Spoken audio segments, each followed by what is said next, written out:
Hello, good morning to all of you.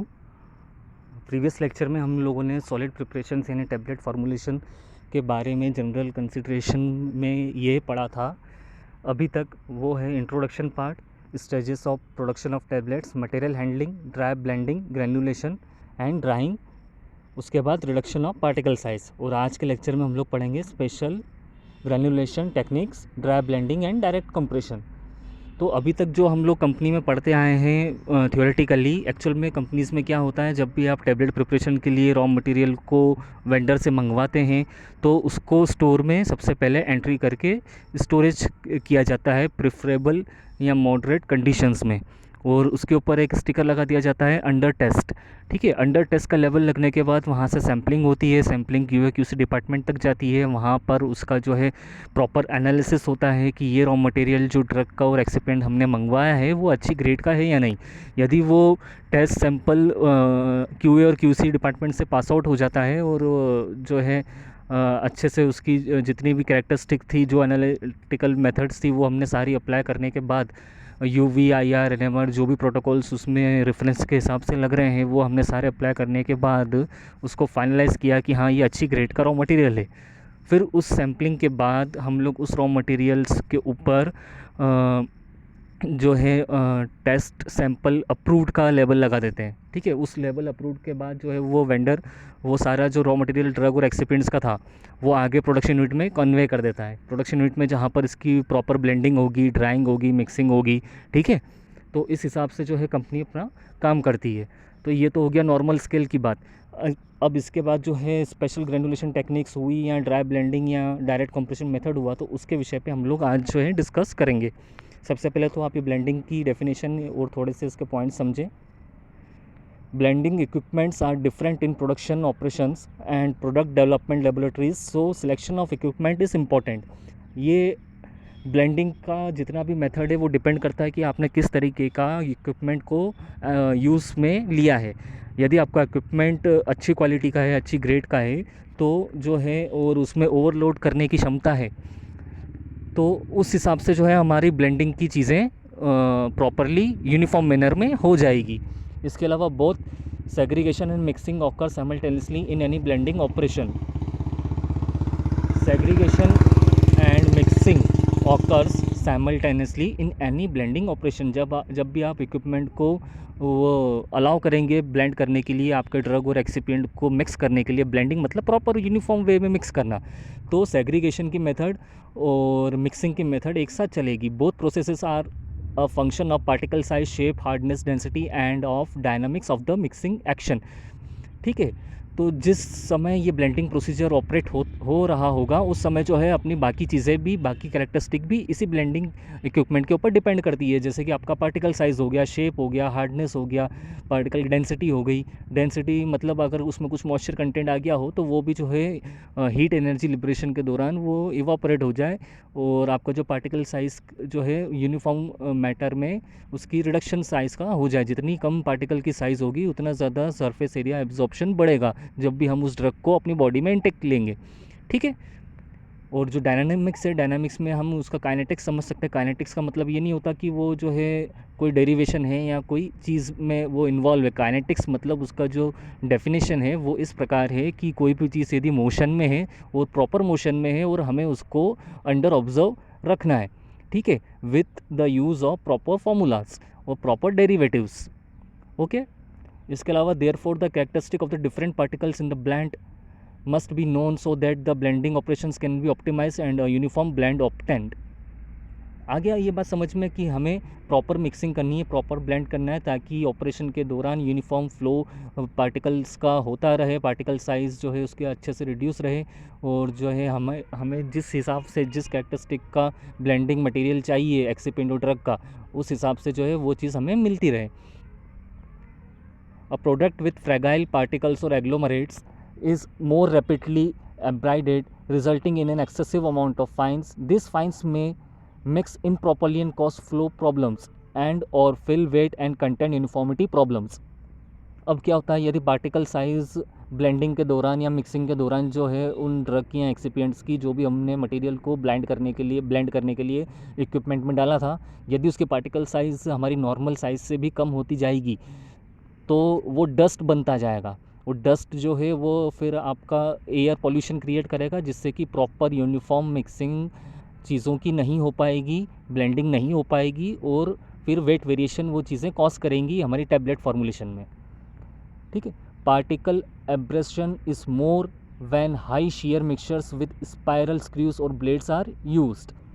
Particles का आपस में घर्षण होना या टूटना वो सबसे ज़्यादा डिपेंड किन चीज़ों पे करेगा कि हाई शेयर मिक्सचर अगर आपने यूज़ कर लिया या स्क्रू जो है मेटल्स के वो बहुत ज़्यादा ब्लेंडेड हैं या ब्लेड्स की धार तेज़ है या जितनी आईपी के हिसाब से उस इक्विपमेंट में ब्लेड्स होनी चाहिए, समझ लो 4 या 5 ब्लेड होने चाहिए और हम 8 ब्लेड का जो है उसमें यूज़ कर रहे हैं इक्विपमेंट में, तो भी वो पार्टिकल साइज़ का बहुत ज़्यादा रिडक्शन हो जाएगा, जिससे कि डस्ट जो है बनने चालू हो जाएगी।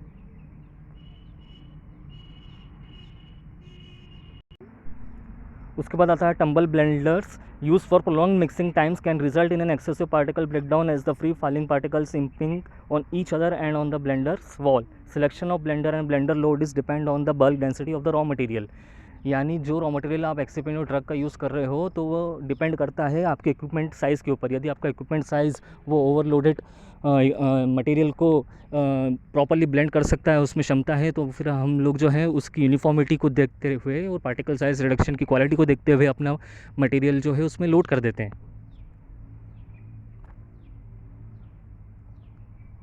अगर low density granules over fill कर दिया गया तो फिर ब्लेंडिंग जो है प्रॉपर नहीं होगा, ब्लेंडिंग की एफिशिएंसी क्रिएट हो जाएगी, या फिर हम यूँ कह सकते हैं कि लॉस ऑफ ब्लेंडिंग एफिशिएंसी।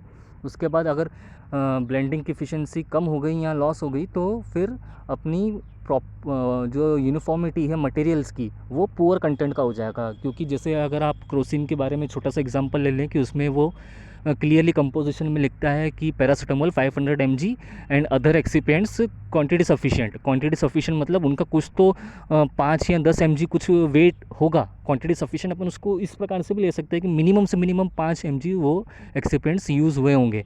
यदि ये प्रॉपर यूनिफॉर्म मिक्स ना हुआ होता तो क्या होता, पैरासीटामोल हो सकता है 400 mg हो या 700 mg हो, या फिर आपके अदर एक्सिपेंट्स की क्वांटिटी ज़्यादा हो, मेन ड्रग की क्वांटिटी कम हो। तो ये चीज़ें जो है इनकाउंटर हो जाती है यदि आपकी प्रॉपर ब्लेंडिंग या प्रॉपर मिक्सिंग ड्रग और एक्सिपेंट्स की नहीं हो पाती है। तो इन चीज़ों को अवॉइड करके और अच्छी यूनिफॉर्मिटी के लिए हम लोग प्रॉपर ब्लेंडिंग को और प्रॉपर ब्लेंडिंग टेक्निक्स को यूज़ करते हैं। उसके लिए जो भी इक्विपमेंट्स हमें अच्छी मात्रा में चाहिए या अच्छे क्वालिटी में चाहिए तो हम लोग उस चीज़ों को जो है पहली प्रायोरिटी देते हैं। इसके अलावा हमें और क्या क्या ध्यान में रखना चाहिए during the process of blending, यानी प्रॉपर मिक्सिंग की प्रोसेस के दौरान हमें क्या क्या बातों को जो है कंसिडर करना चाहिए, स्केलअप करना चाहिए, उनका प्री प्लान बनाना चाहिए, पायलट प्लान बनाना चाहिए। तो वो चीज़ें हैं आपके ब्लेंडर का load, blender size, mixing speed, mixing time, characteristic of the material, bulk density of raw material. अब इसमें बात करें अपन ब्लेंडर लोड की तो समझ लो कि कोई आपका ब्लेंडर है, ब्लेंडर इक्विपमेंट है, वो 1000 किलो या फिर जो है 1800 किलो का लोड वो वहन कर सकता है, 1500 किलो का लोड वहन कर सकता है। समझ लो आपकी कंपनी में 1800 किलो का लोड वहन करने वाला ब्लेंडर प्रेजेंट है और आपने उसमें 2000 किलो लोड जो है ओवरलोडेड कर दिया है। तो इस हिसाब से प्रॉपर यूनिफॉर्म मिक्सिंग या ब्लेंडिंग हम पार्टिकल साइज़ की दोनों ड्रग और एक्सिपेंट दोनों का प्रॉपरली यूनिफॉर्म मैटर नहीं बना पाएंगे।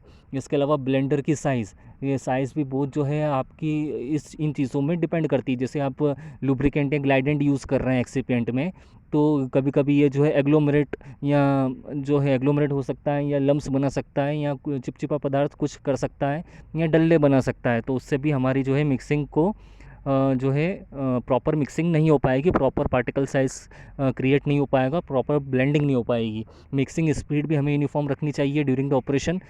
ठीक है। मिक्सिंग टाइम भी जैसा रेफरेंस बुक में या आईपी में दिया हुआ हो या जो भी मटेरियल का हम टैबलेट फार्मूलेशन कर रहे हैं उसके रेफरेंस में क्या टाइमिंग दे रखा है, क्या स्पीड दे रखी है, इस हिसाब से हमें ब्लेंड करना चाहिए।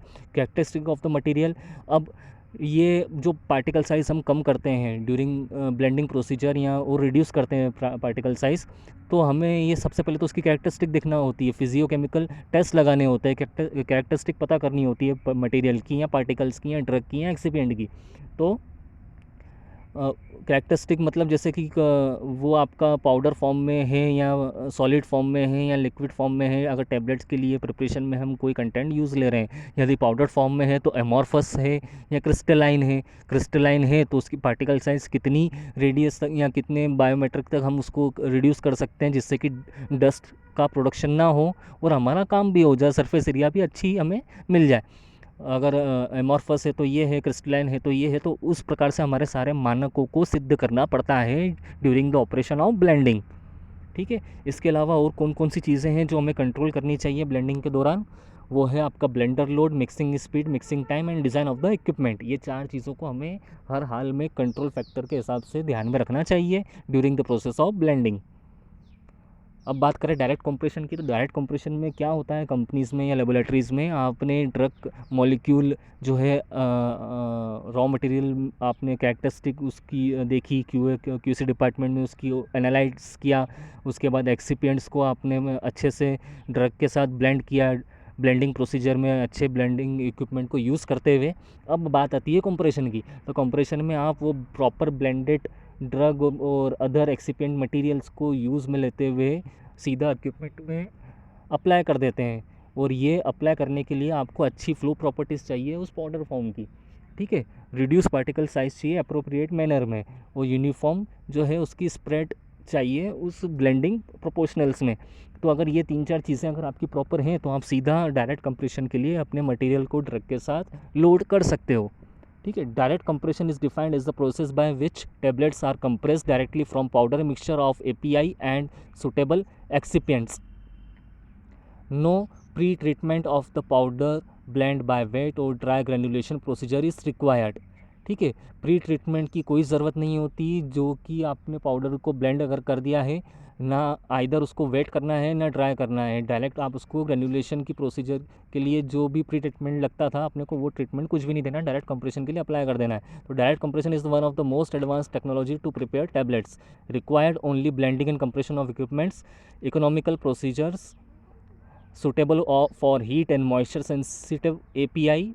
एपीआई मतलब आप समझते हो एक्टिव फार्मास्यूटिकल इंग्रेडिएंट, यानी जो आपका ड्रग मॉलिक्यूल है या ड्रग कंटेंट है वो हीट से सूटेबल होना चाहिए, हीट सेंसेबल नहीं होना चाहिए। ये भी हमें बहुत बातें ध्यान में रखनी पड़ती है। जैसे अगर हीट सेंसेबल हुआ तो हीट सेंसेबल में वो थोड़ा सा भी 35-40 डिग्री पे भी इवापोरेट हो जाएगा।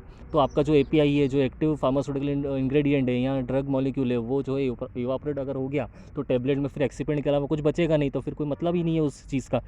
ठीक है, तो इस हिसाब से हमें ये बातों को भी ध्यान में रखना पड़ता है कि suitable for heat and moisture sensitive आपका एपीआई होना चाहिए, यानी एक्टिव फार्मास्यूटिकल इंग्रेडिएंट होना चाहिए। इसके अलावा प्रॉपर मिक्सिंग होना चाहिए उस एपीआई की। डायरेक्ट कंप्रेशन जो है आप अगर अप्लाई कर रहे हैं तो वो अडेयर ना हो कहीं मशीन में, कहीं इक्विपमेंट में, या कैपिंग की प्रॉब्लम ना दे, चॉपिंग की प्रॉब्लम ना दे, या मल्टी लेयर वो ना बना ले, कलर का डिस्पर्शन भी प्रॉपर होना चाहिए। ये सब चीज़ों को आपको डायरेक्ट कंप्रेशन में ध्यान में रखना पड़ता है। जैसे आप ये फ्लो चार्ट में देख सकते हैं, ड्रग और एक्सिपिएंट को आपने प्रॉपर ब्लेंड किया, फिर ड्राई किया, ड्राइंग ऑफ मटेरियल यहाँ इस फर्स्ट चैम्बर में हुआ।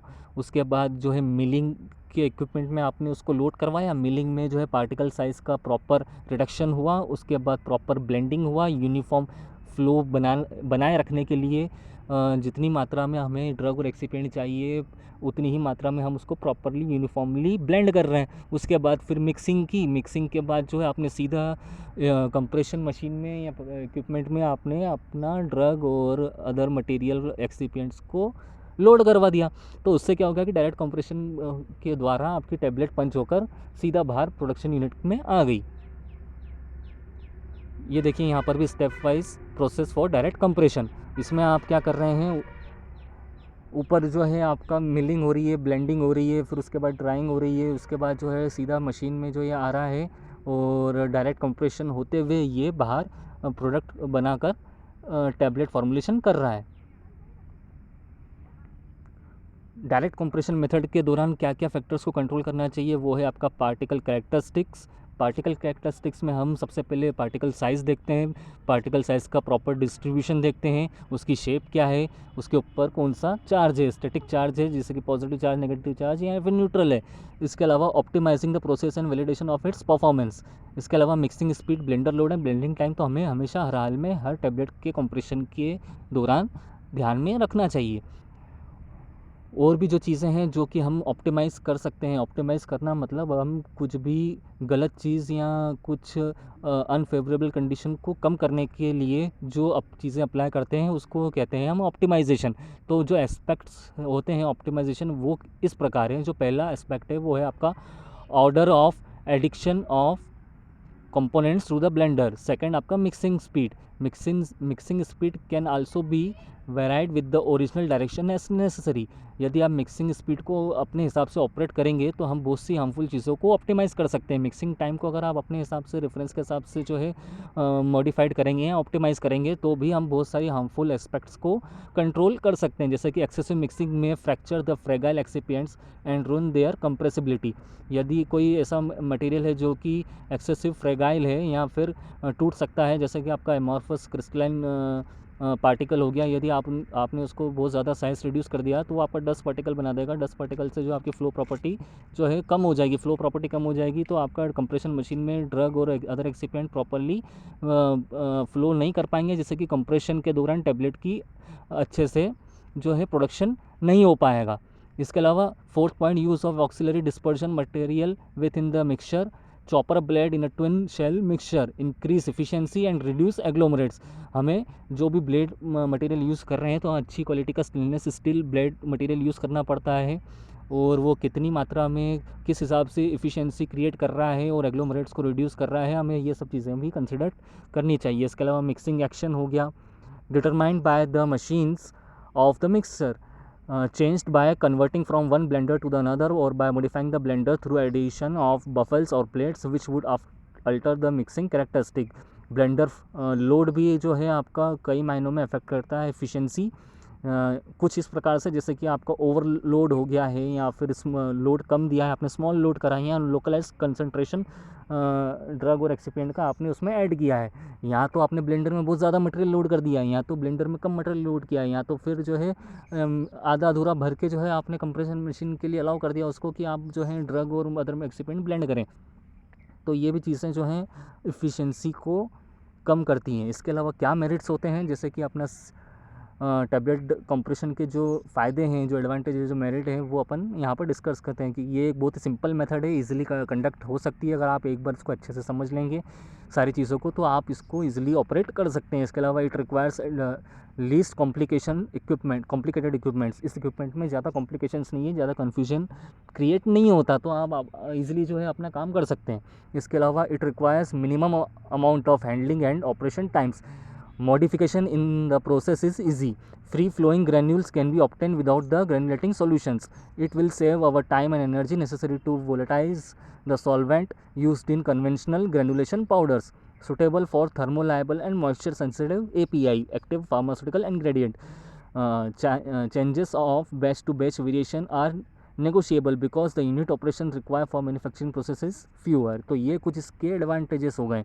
इसके अलावा जो डीमेरिट्स है, जो डिसएडवांटेजेस हैं इस मेथड के, तो वो इस प्रकार है। Problems in the uniform distribution of low dose drugs. Second, high dose drugs having high bulk volume, poor compressibility and poor flow ability are not suitable for direct compression. For example, aluminium hydroxide और magnesium hydroxide, जिसकी flow property जो है poor है या direct compression में वो adhere हो जाता है, चिपकता है, कैपिंग करता है, तो वो उसको हम इस कंप्रेशन मेथड में टैबलेट फॉर्मुलेशन में यूज़ नहीं कर पाते।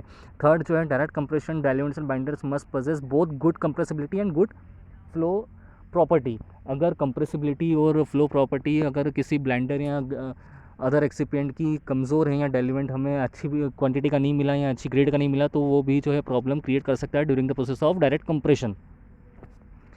Many active ingredients are not compressible either in crystalline or amorphous form, may lead to unblending because of differences in particle size or density of drug and excipient. Similarly, the lack of moisture may give rise to static charges which may lead to unblending. Non-uniform distribution of color, especially in tablets of deep coloration.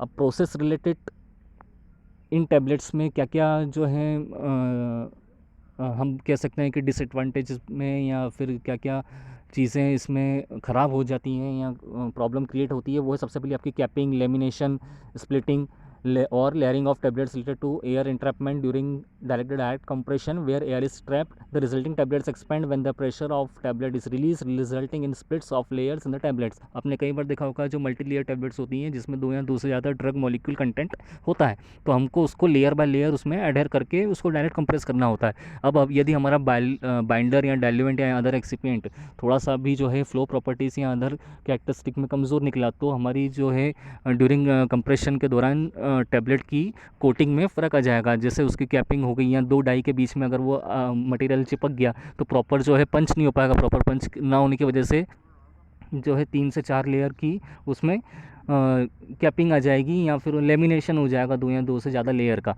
इसके अलावा अगर आपने colour dispersion के दौरान यानी colour spray के दौरान उस पाउडर के ऊपर या ब्लेंडिंग के ड्यूरेशन में आपने प्रॉपर कलर का डिस्पर्शन नहीं किया तो भी डीप टैबलेट के इनर पार्ट में वो प्रॉपर ब्लेंडिंग कलर पार्टिकल नहीं आ पाएगा।